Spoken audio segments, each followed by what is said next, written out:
ate napagod. Hi ka naman ate. Napagod yung aking katanding.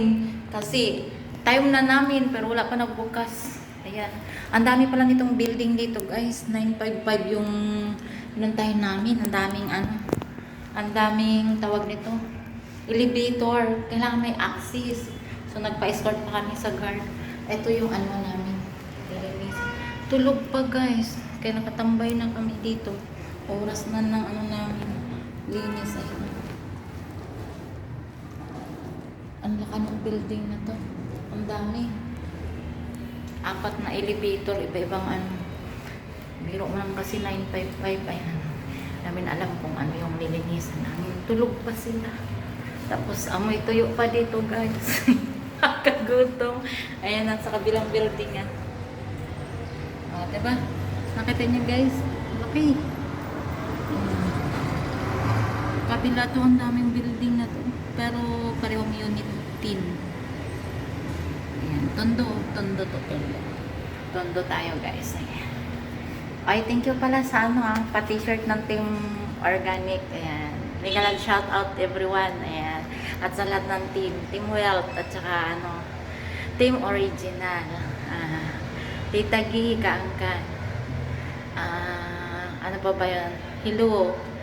Hiluyo. Ayan. Ankuli. Ayan. Sa lahat ng mga team, sa mga hindi ko nabanggit. Ayan. Regalan shout out po. Ayan. Abangan natin mamaya kung anong gagawin namin sa loob. Sana pwede kami mag-video. Ayan guys. Malalaking building. Vlog na lang kami guys. Past 9 na. 9 to 1 yung booking namin. Wala pa. Hindi kami binubuksan. Tawag ako ng tawag. Hindi sumasagot sa call. Sa message. Ayan. Pa-CSR kami sa company namin. Ayan. Naghahabol kami ng oras kasi may second booking pa ako kay Malati. So, kailangan matapos ko yon kasi 3 to 5 yung booking ko, second booking ko. So, ngayon, dapat 9 to 1. Until now, nasa labas pa rin kami.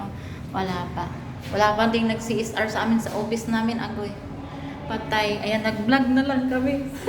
Ayan si ate. Yung partner ko, tandem ko. Agoy. Habol, meron din siyang second booking, 3 to 5 din siya. Ano ba? Bakit walang CSR? My God!